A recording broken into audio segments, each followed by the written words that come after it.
Hello students, welcome to success dot com. मैं Alok sir आज आप लोगों के लिए भारतीय संविधान से बहुत बार पूछा गया टॉपिक को लेकर आया हूं, जिसका नाम है संविधान सभा की समिति। स्टूडेंट्स, इस समिति से हर एग्जामिनेशन हॉल में एक आध क्वेश्चंस तो रहता ही रहता है। अगर आप इस चैनल्स में नए हैं तो चैनल्स को जरूर सब्सक्राइब करें, क्योंकि इस चैनल्स में आपको हर सब्जेक्ट का विषयवार अध्ययन करने को मिलता है, जिसमें जीएस को फुल लेंथ कॉन्सेप्ट के साथ यहाँ पर पढ़ाया जाता है। साथ ही साथ एमसीक्यू और मैथ्स का क्लास भी आपको इसी चैनल्स में मिलता है। उम्मीद करता हूँ आप सभी लोग बेहतर तरीके से अपने आने वाले एग्जाम्स की तैयारी कर रहे होंगे और मैं अपना पूरा योगदान आप लोगों को देने का प्रयास कर रहा हूं, जिससे आपको एक सही मार्गदर्शन आपके भविष्य के परीक्षाओं को मिले, जिसमें हम लोगों को पता है अगर आप लोग नहीं भरे होंगे तो जरूर भर दीजिएगा 66 बीपीएससी को। चूंकि आज 17 तारीख है, केवल 3 दिन वो बचा है और आप उसे जरूर भरें। इसके अलावा आप लोगों में से कई विद्यार्थियों का एनटीपीसी का भी एग्जाम्स होगा। ठीक है बच्चे, पूरी ईमानदारी से मेहनत करो और मेहनत करने पे सफलता मिलती ही है। आइए हम लोग तमाम महत्वपूर्ण संविधान सभा के समितियों को जानते हैं। सबसे पहला हम लोग बात करेंगे जिसका नाम है संघ शक्ति समिति। स्टूडेंट्स, कई बार थोड़ी सी उप समिति या फिर कुछ और बदलाव करने के कारण बच्चे अक्सर गलती कर जाते हैं, और मैं उन तमाम गलतियों को जो स्टूडेंट्स एग्जामिनेशन हॉल में करते हैं उनको ध्यान में रखते हुए इस समिति पर चर्चा करने जा रहा हूं। देखो, पहला हमारा जो है समिति है संघ शक्ति समिति। संघ दैट मीन्स केंद्र की बात हो रही है, और केंद्र की शक्ति के लिए जो संविधान सभा में समिति बनाई गई थी उसके अध्यक्ष थे जवाहरलाल नेहरू। कौन थे अध्यक्ष उसके? संघ शक्ति समिति के अध्यक्ष कौन थे? जवाहरलाल नेहरू के द्वारा यहाँ पे संघ शक्ति समिति की अध्यक्षता की गई थी। देखना, ध्यान देना, एकदम सीरीज वाइज एकदम इजी वे में मिलेगा आपको करने, और एग्जामिनेशन हॉल में कोई कंफ्यूजन नहीं होगा। ठीक है, इसके अलावा मैं बात करूंगा दूसरा समिति का जो कहलाता है संघ संविधान समिति। दैट मीन्स सेंट्रल्स के लिए संविधान की जो समिति बनाई गई उसके भी अध्यक्ष जवाहरलाल नेहरू थे। देखो, ये दोनों में बेसिक डिफरेंसेस क्या है। शक्ति समिति, जब संविधान निर्माताओं के द्वारा संविधान का निर्माण किया जा रहा था तो यहाँ पे कई अलग अलग समितियां बनाई गई और तमाम अलग अलग समितियों के अध्यक्ष को बनाकर उनको उसका कार्य सौंपा गया था। जैसे हम संघ शक्ति समिति बोल रहे हैं का मतलब केंद्र के पास कौन कौन सी पावर भारतीय संविधान में दिया जाए, इस चीज की बात यहां पर हो रही है, और वो संघ शक्ति समिति के तौर पर। दूसरा क्या है? संघ संविधान समिति, मतलब संविधान में संघ का क्या क्या रोल होगा, इन चीजों को लेकर इस समिति का गठन किया गया था संघ संविधान समिति के तौर पर। दूसरा देखो यहाँ पे क्या है, संघ संविधान समिति, मतलब संघ के लिए संविधान का अधिकार की बात। अगला जो टॉपिक हमारा है वो क्या है? प्रांतीय संविधान समिति। चूंकि हम लोग लास्ट वीडियो में ही देख चुके हैं कि भाई संविधान जो है वो जनता द्वारा है और जनता के लिए है। संविधान क्या है? जनता द्वारा है और जनता के लिए है हमारा भारतीय संविधान। कई बार ये क्वेश्चंस भी आता है। ठीक है, तो अब हम और आप जानते हैं कि भारत राज्यों का संघ है।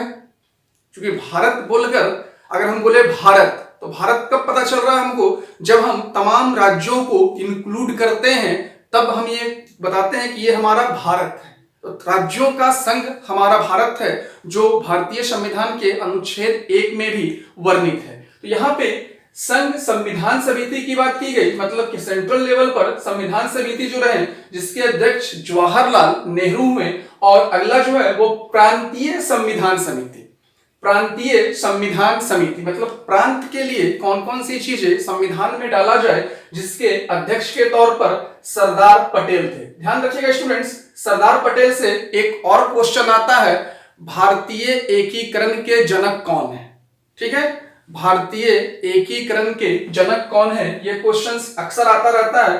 ध्यान रखिएगा, एकीकरण के जनक जो हैं ये कौन हो गए, एकीकरण के जनक हो गए कौन, सरदार पटेल। दैट मीन्स वल्लभ भाई पटेल, सरदार वल्लभ भाई पटेल हैं। हम जानते हैं वल्लभ भाई पटेल को जब भारतीय इतिहास हम लोग पढ़ते हैं तो वहां पर बारदोली के आंदोलन में इनको वहां की महिलाओं के द्वारा सरदार की उपाधि दी गई थी। दैट मीन्स सरदार वल्लभ भाई पटेल को हम लोग एकीकरण के जनक के रूप में जानते हैं। और दुनिया का एकीकरण का जनक किसे कहते हैं हम लोग, बिस्मार्क को कहते हैं। तो ये भारतीय बिस्मार्क भी कहे जाते हैं, कौन, सरदार पटेल। अगला जो हमारा है प्रारूप समिति, that means drafting committee. Students एकदम स्टार लगा लो, क्योंकि गारंटेड होता है ये क्वेश्चंस एग्जाम में आता ही आता है।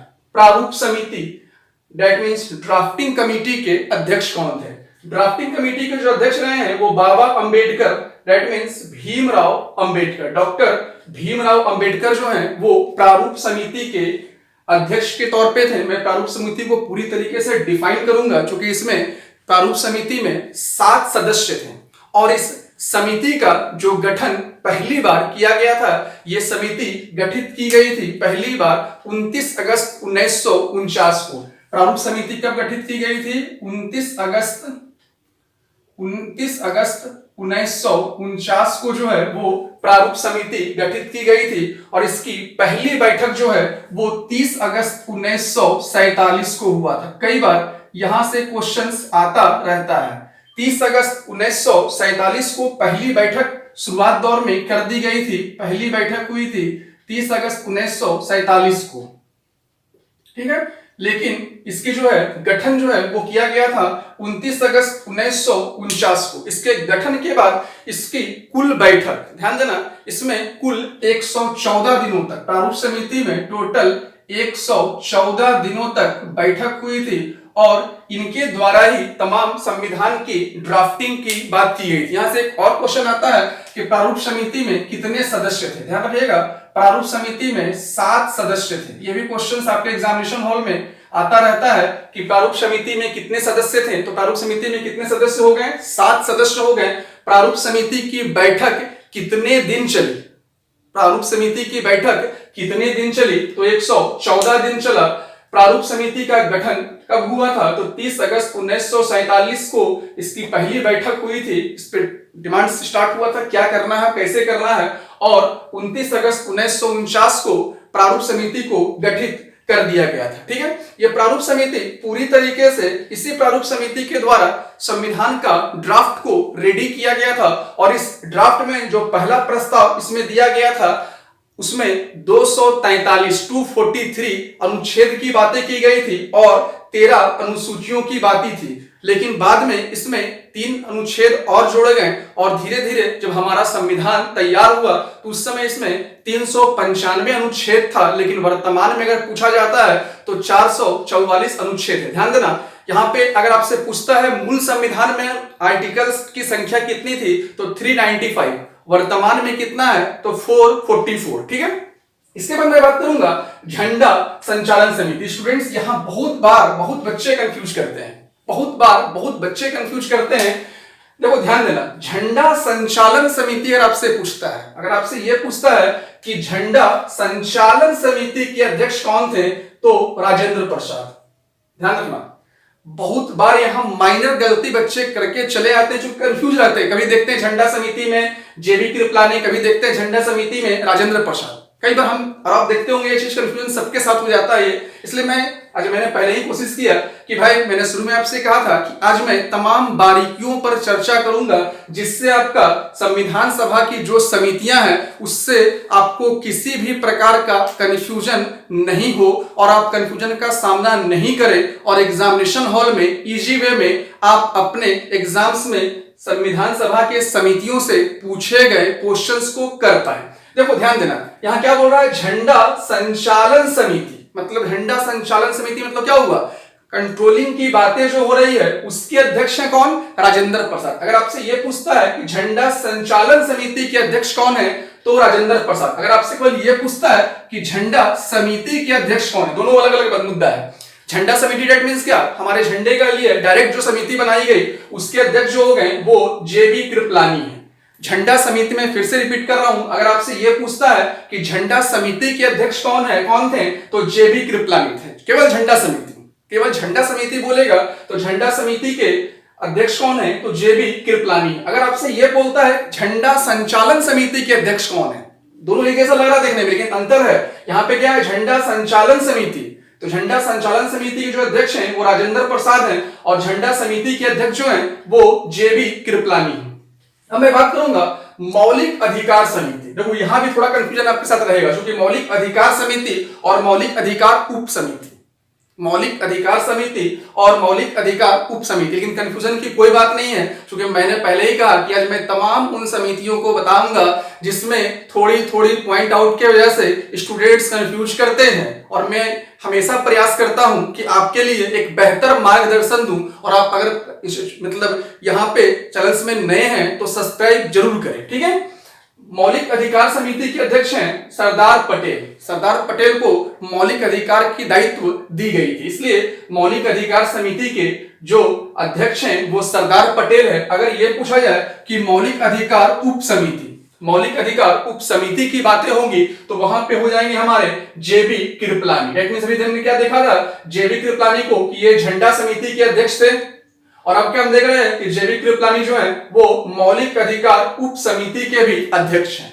जेबी कृपलानी में कितना है हमारा? एक झंडा समिति के अध्यक्ष हैं और उसके बाद मौलिक अधिकार उप समिति के भी अध्यक्ष हैं। अब मैं बात करूंगा अल्पसंख्यक समिति, क्योंकि अल्पसंख्यकों के अधिकार के लिए भी जो अध्यक्ष बनाए गए थे उनका नाम है सरदार वल्लभ भाई पटेल। अल्पसंख्यक समिति के अध्यक्ष कौन हो गए? सरदार वल्लभ भाई पटेल। और यही क्वेश्चन आपसे यह पूछे कि अल्पसंख्यक उप समिति के अध्यक्ष कौन है, देखो अल्पसंख्यक समिति बोल रहा है तो कौन हो गया? सरदार पटेल। और अगर बोलेगा अल्पसंख्यक उप समिति के अध्यक्ष कौन है, तो याद रखिएगा उनका नाम है एच.सी. मुखर्जी। क्या नाम है?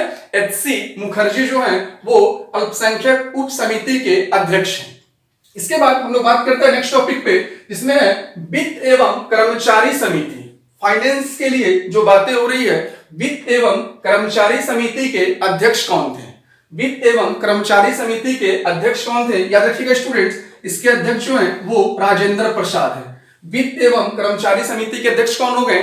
राजेंद्र प्रसाद जो है वो वित्त एवं कर्मचारी समिति के अध्यक्ष है। सदन समिति, चूंकि सदन तो चलाना है, संसद का सदन तो चलाना है, तो उसको किस रूप में क्या क्या सिस्टम्स को जारी किया जाए, इस चीज को देखते हुए एक समिति गठित की गई थी जिसका नाम था सदन समिति। क्या नाम था? सदन समिति, जिसके अध्यक्ष थे पट्टाभी सीतारमैया। पट्टाभी सीतारमैया जो थे वो सदन समिति के अध्यक्ष के तौर पर थे। इसके अलावा कार्य का संचालन, क्योंकि हम बहुत सारा सिस्टम्स को बना दें, लेकिन अगर हम कंट्रोल और एक्टिविटीज वर्कआउट ना कर पाए तो बेकार है वो। इसलिए यहाँ पे एक और समिति बनाई गई थी, कार्य संचालन समिति।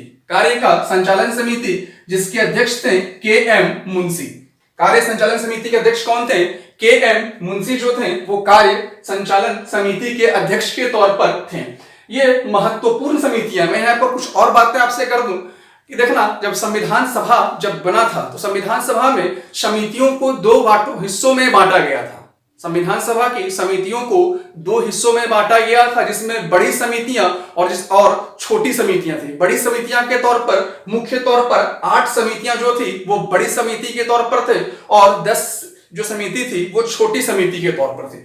लेकिन मैंने बड़ी और छोटी में जितने महत्वपूर्ण समितियां जो अक्सर आपके एग्जामिनेशन हॉल में पूछे जाते हैं उन तमाम समितियों को मैंने आपको दिया। स्टूडेंट्स, इसमें 4-5 को एकदम बिल्कुल याद कर लो, रट लो, जो करना है कर लो। प्रारूप समिति बहुत इंपॉर्टेंट, झंडा समिति, झंडा संचालन समिति, मौलिक अधिकार समिति, अल्पसंख्यक समिति और प्रांतीय समिति। ये कुछ समितियां ऐसी है जो हर एग्जामिनेशन हॉल में आप लोगों को देखने को मिलता है और हर एग्जाम में यहां से क्वेश्चंस आते ही रहते हैं। अब मैं बात करूंगा आप लोगों से संविधान सभा में महिलाओं का योगदान। संविधान सभा में महिलाओं का योगदान। स्टूडेंट्स ध्यान रखिएगा, भारतीय संविधान सभा में पुरुष के साथ साथ महिलाएं भी शामिल थी और कई बार यूपीएससी जैसे एग्जामिनेशन हॉल में या बीपीएससी या जेपीएससी जैसे एग्जामिनेशन हॉल में यह पूछ लिया जाता है कि निम्न में से कौन संविधान सभा की में मौजूद थी। महिलाओं के लिए कई बार ये क्वेश्चंस देखा जाता है कि निम्न में से कौन महिलाएं जो है वो संविधान सभा में शामिल थी। 4 ऑप्शन दे देता है और आपसे पूछता है कि भाई इसमें से कौन है या फिर कौन नहीं है, ये भी करता है। तो हम लोग ये जान लेते हैं कि टोटल 15 महिलाएं जो है वो संविधान सभा में कार्यरत थी और संविधान सभा में अपनी भूमिका दे रही थी। उनका योगदान, महिलाओं का योगदान भी संविधान सभा में बहुत रहा था, जिसमें पहला नाम जो है वो विजय लक्ष्मी पंडित का है। कई बार ये क्वेश्चन आ चुका है विजय लक्ष्मी पंडित से, ठीक है।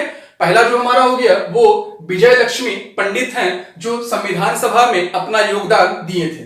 दूसरी जो हो गई वो राजकुमारी अमृता कौर। ये नाम छिपा हुआ आप लोगों का नहीं है, बहुत बड़े क्वेश्चन में आप देखे होंगे, राजकुमारी अमृता कौर से, ठीक है।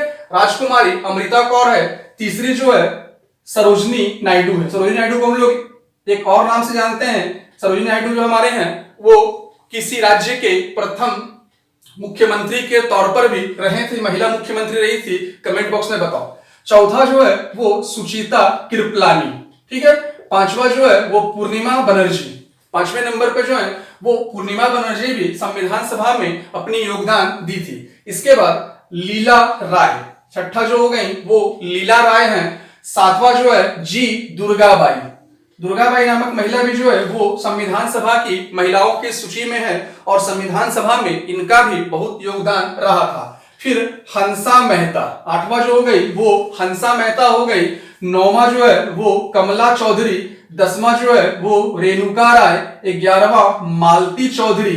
12वां दया लक्ष्मी बेलायुधन और 13वां बेगम एजाज रसूल। फिर एनी मिस्क्रिनी और अमृता स्वामीनाथन। इतनी महिलाएं, ये 15 महिलाएं जो है वो संविधान सभा में अपना योगदान दिए थे। और आप जानते हैं कि संविधान सभा के द्वारा जब संविधान प्रस्तावित किया गया और उसको पारित किया गया तो वो डेट कौन सा था? 26 नवंबर 1949। हम लोगों को ये पता है कि भाई कुछ डेट्स बहुत बार महत्वपूर्ण रहते हैं, इसलिए हम लोगों को कई डेटों को याद रखना होगा, ठीक है। इसमें पहला जो डेट हमारा है वो कौन सा हो गया? 26 नवंबर 1949 को जो है हमारे संविधान को पहली बार जो है वो पारित किया गया था। 26 नवंबर 1949। 26 नवंबर 1949 को ये जो है पारित किया गया था। लेकिन ये पारित हुआ था, लेकिन हम लोग तो बोलते हैं गणतंत्र दिवस जो है मनाते हैं 26 जनवरी 1950 से स्टार्ट हुआ हम लोगों का, और पूर्ण रूप से संविधान हमारा जो पारित हुआ वो 26 जनवरी 1950 से। बिल्कुल सही कहना है आपका, बिल्कुल सही आप जानते हैं। लेकिन वो इसलिए किया गया था क्योंकि 26 जनवरी 1930 को 26 जनवरी 1930 को एक अधिवेशन 29 में एक अधिवेशन लाहौर में हुआ था। 29 में एक अधिवेशन लाहौर में हुआ था और 30 से हम लोग जो हैं, ध्यान रखना मैं फिर से रिपीट कर रहा हूं, 26 जनवरी 1929 को एक अधिवेशन कांग्रेस का लाहौर अधिवेशन हुआ था, जिसमें पहली बार भारतीय राष्ट्रीय कांग्रेस के द्वारा वहां पर रावी नदी के तट पर हम लोगों का तिरंगा फहराया गया था और उसी दिन से हम लोग स्वतंत्रता दिवस के रूप में उस तिथि को घोषित कर दिए थे 26 जनवरी को। और 26 जनवरी 1930 को पहली बार स्वतंत्रता दिवस मनाया गया और तब से लगातार हर साल 26 जनवरी को यह दिवस मनाया जा रहा था। लेकिन जब संविधान हमारा कंप्लीट हो गया और संविधान को हम लोगों को एक्टिव भी करना था, चूंकि कुछ समस्याएं थी जिसमें नागरिकता एक समस्या हो रही थी कि भाई पाकिस्तान के बंटवारा के बाद किसे भारतीय समझा जाए और किसे पाकिस्तानी समझा जाए, प्रश्न चिन्ह था। इसलिए यहां पर कुछ चीजें 26 नवंबर 1949 को संविधान के कुछ हिस्से को पारित कर दिया गया था, जिसमें एक पॉइंट था हमारा नागरिकता। एक पॉइंट हमारा था नागरिकता को पारित करना था। मैं नेक्स्ट वीडियो में भारतीय संविधान का नागरिकता को ये पढ़ाऊंगा कि भाई किस आधार पर हम लोग भारतीय नागरिक हैं। वोटर आईडी तो बाद में बनाना और आधार कार्ड तो बाद में बना, लेकिन उस समय किस आधार से हम लोगों के वंशज जो हैं वो भारतीय कहलाने लगे, उस चीजों पे चर्चा करूंगा। ठीक है, इसके बाद दूसरा एक पॉइंट ऑफ व्यू था चुनाव, दैट मीन्स निर्वाचन। चूंकि इलेक्शन करवाना भी कंपलसरी था, इसलिए निर्वाचन को दिया गया। उसके बाद संसद को जोड़ा गया। ठीक है, अंतरिम संसद ही सही, लेकिन ये जोड़ा गया। दैट मीन्स ये तमाम चीजें जो हैं ये जोड़ा गया, और कुछ आर्टिकल भी दैट मीन्स अनुच्छेद भी इसी दिन शामिल किया गया था, जिसमें 5 था, 6 था, 7 था, 8 था, 9 था, 61 था, 60 था। ठीक है, ये तमाम कुछ अनुच्छेद को यहां पे जोड़ दिया गया था, ETC। ठीक है, कुछ अनुच्छेदों को भी इसमें जोड़ा गया था। हम और आप जानते हैं कि बाबा अंबेडकर, भीमराव अंबेडकर को भारतीय संविधान के पिता के रूप में पहचाना जाता है, क्योंकि इन्हें शिल्पकार से आधुनिक मनु की भी संज्ञा दी जाती है भीमराव अंबेडकर को। आज का यह टॉपिक मेरी तरफ से बहुत इंपॉर्टेंट, मैंने प्रयास किया था कि भाई संविधान सभा की समितियों से कई बार आप लोगों से क्वेश्चंस पूछे जाते हैं, इसलिए मैं इसे पूरी तरीके से आज आप लोगों को दिया। अब मैं नेक्स्ट वीडियो जो है वो नागरिकता को लेकर आऊंगा, और आपको मालूम है हमारा रूटीन कि भाई 2 दिन बायोलॉजी, 2 दिन भारतीय संविधान और 2 दिन हिस्ट्री की क्लासेस चलती है इस चैनल पे, और अल्टरनेट डे पे MCQ और शाम में मैथ्स का क्लास दिया जाता है। अगर आप चैनल्स पे नए हैं तो इस चैनल्स पे जुड़ने के लिए चैनल्स को जरूर सब्सक्राइब करें, ताकि हर क्लास का आपको लाभ मिले, और नोटिफिकेशंस को जरूर दबाएं। बेल आइकन आपके बगल में बाएं साइड दिख रहा होगा, आप उसे दबा दें, जिससे जैसे ही मैं क्लास का मैं आऊंगा आपको नोटिफिकेशन मिल जाएगा कि सर क्लास स्टार्ट कर रहे हैं। ठीक है, जय हिंद, जय भारत, थैंक यू।